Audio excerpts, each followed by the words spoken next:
after 2 crashes and 346 deaths. For many companies, it would spell ruin. But for Boeing, the financial fallout actually has been relatively mild.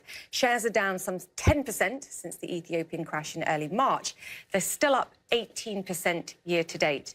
At least 7 airlines are reportedly reconsidering or reviewing, quote, their orders for more Boeing planes.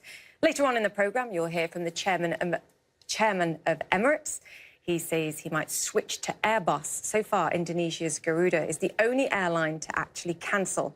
And there was a brewing shareholder revolt going on in today's meeting in Chicago, but a vote to strip Dallas Muhlenberg of some power by splitting up the CEO and chairman's role failed by a wide margin, as I mentioned earlier. Christopher Denicolo is a Boeing credit analyst at S&P Global, and he says the worst is yet to come. Great to have you with us. What do you mean in terms of the worst is yet to come? You mean just quantifying the financial impact of grounded flights, whatever the fix is, and, of course, compensation payments potentially too? Yeah, no, thank you, Julia.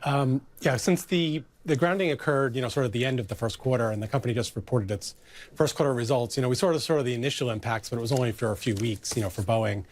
So now as they've, grounded the aircraft, they're not delivering any, they've cut production, but they're going to be building a significant amount of inventory over the next, weeks or months until the company gets clearance from the FAA and from other countries to resume, delivering the aircraft and for them to begin flying again. So it looks like, the impact will increase over time. Like you said earlier, it's a little uncertain of when the aircraft will be approved to fly again. I guess we're looking at sort of the end of the summer as our kind of base case at this point.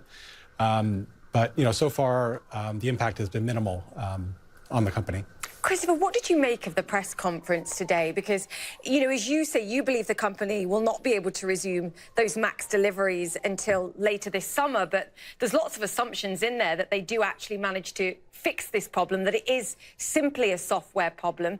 Are you still assuming that this is a software fix? And based on what the CEO said today, they are on top of this. It's just a case of shoring up confidence for consumers and for the airlines here that this plane is in fact safe with those fixes and the training in place.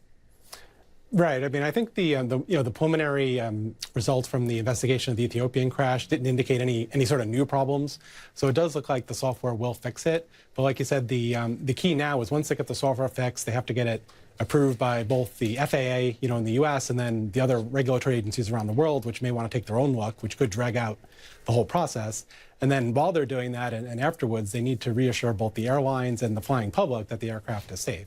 How credible is it for airlines to say, look, we're going to cancel our orders here, we're going to shift to Airbus? Because when I look at the backlog of the equivalent that Airbus produces, the Neo, it doesn't seem credible that airlines could shift without having to extend the time horizon that they have to wait to get delivery of these planes.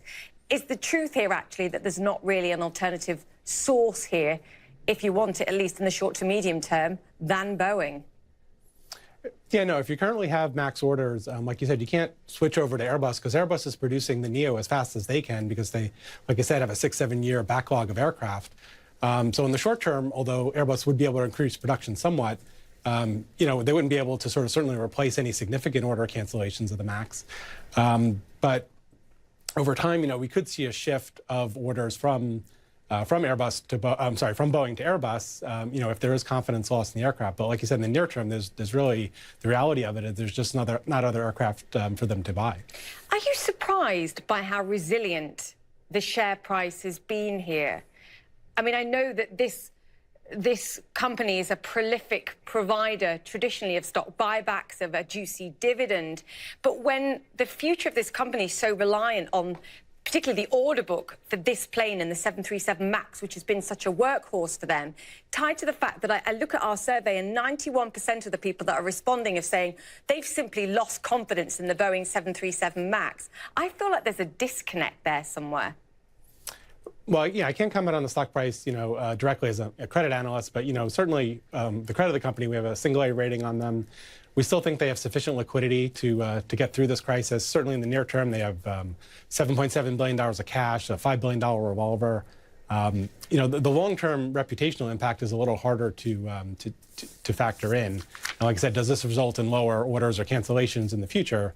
But in the near term, the company is very strong. I mean, like you said, they've generated significant cash flow the last few years. They've been returning it to shareholders, through dividends and share repurchases. They shut off share repurchases after the Ethiopian crash, and we were expecting them originally to do something around $10–11 billion for the year. So they did $2.5 in the first quarter before the second crash, and then they shut it off. So if you kind of want to size it that way, we assume that they have that other $8.5 billion as a bit of cushion to get them through this problem.